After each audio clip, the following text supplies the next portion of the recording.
Assalamualaikum warahmatullahi wabarakatuh. Bismillahirrahmanirrahim. La hadratina min Mustafa Rasulillah sallallahu alaihi wasallam wa ala alihi wa sahbihi kiram. Wa ila hadrati ikhwani min al-anbiya wal mursalin wal awliya wa syuhada was salihin was sahabati wa tabi'in wa tabi'in wal ulama ila amilin wal musannifin wa jami'il malaikatil muqarrabin khususan malaikati Jibril Mikail wa Israfil wa Israil alaihi salam. Ila hadrati jami'a ulama terenggal ila hadrati musannifatul kitab ila hadrati jami'a ahli kubur min ahlina wa ahlikum li ridha ila bi syafa'ati rasulillah syahidillah lahumul fatihah. A'udzu billahi minasy syaithanir rajim. Bismillahirrahmanirrahim. Alhamdulillahi rabbil alamin arrahmanir rahim maliki yaumiddin iyyaka na'budu wa iyyaka nasta'in ihdinas siratal mustaqim siratal ladzina an'amta 'alaihim ghairil maghdubi 'alaihim waladdallin. Amin. Maulaya salli wa sallim daiman abada ala habibika khairil khalqi kullihim huwal habibul ladzi turja syafa'atuhu likulli hawlin minal ahwali muqtahimi ya rabbi bil mustafa balligh maqasidana waghfir lana ma madha ya wasi'al karami. Bismillahirrahmanirrahim. Subhanakallahumma Rabbana la ilma lana illa ma 'allamtana innaka antal alimul hakim wa tub 'alaina innaka antat tawwabur rahim wa taqabbal minna innaka antas sami'ul alim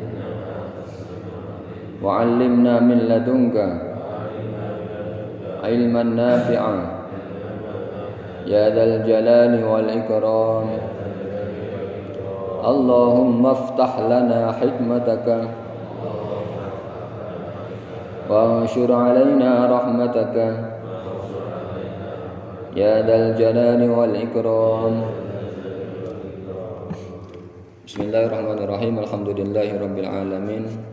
Alhamdulillahi wa kafa wassalatu wassalamu ala ibadihil mustafa wa ala alihi wa sahbihi wa mawalah amma ba'd.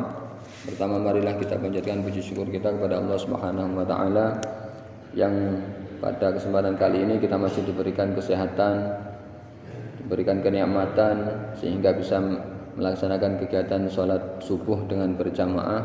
Mudah-mudahan kita semuanya selalu diberikan keistiqomahan dalam menjalankan ibadah-ibadah dan bisa semakin meningkat kadar keimanan dan ketakwaan kita dan juga kadar ibadah kita semakin meningkat dengan cara diilmoni dengan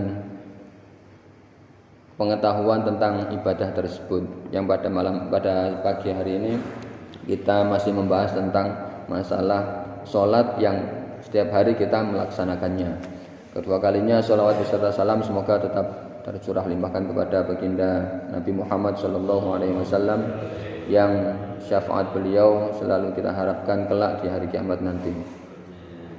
Alhamdulillah, pada kesempatan kali ini kita akan melanjutkan pembahasan masih terkait dengan bab rukunnya sholat.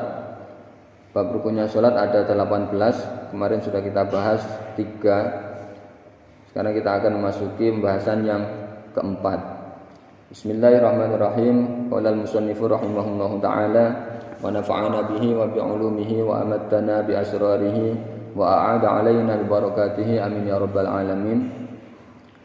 Pada pembahasan sebelumnya yang terakhir kemarin kita membahas rukunnya sholat yang terkait dengan takbiratul ihram ya. Tentang takbiratul ihram yaitu membaca Allahu Akbar ketika mengawali sholat. Itu namanya takbiratul ihram, takbir yang mengharamkan segala sesuatu yang di luar sholat. Yang biasanya makan halal menjadi haram, tidak boleh. Kalau dilakukan maka batal sholatnya. Biasanya bicara, ngobrol, santai boleh. Ketika sudah takbiratul ihram, semua hal itu tidak diperbolehkan dan menjadi penyebab batalnya sholat. Kemudian yang selanjutnya, yang keempat, warabi'u utawi yang keempat, rukunnya sholat yang keempat, iku qiraatul Fatihati, membaca surat Al-Fatihah. Yang keempat ini membaca surat Al-Fatihah, dan membaca surat Al-Fatihah ini termasuk salah satu rukun.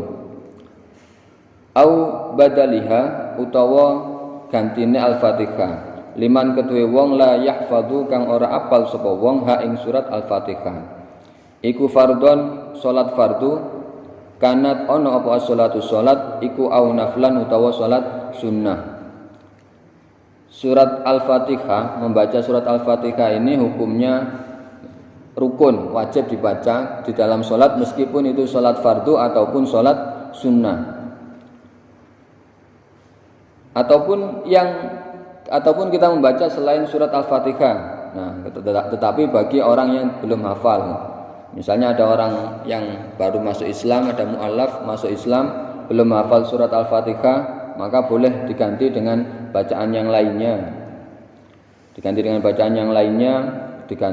dengan surat yang lainnya. Misalnya belum hafal surat Al-Fatihah tapi surat Al-Ikhlas, Qul huwallah sudah hafal misalnya. Ya membaca Qul huwallah sepanjang panjangnya ayat dari surat Al-Fatihah. Al-Fatihah ada 7 ayat, Al-Ikhlas ada 4 ayat. Ya paling tidak 2 kali membaca surat Al-Ikhlas itu sudah dianggap cukup untuk menggantikan surat Al-Fatihah.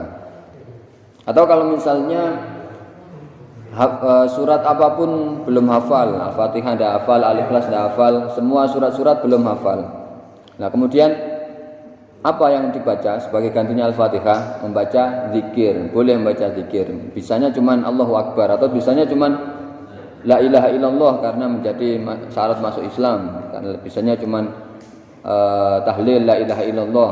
Ya dibaca la ilaha illallah sepanjang bacaan dari surat Al-Fatihah kira-kiranya.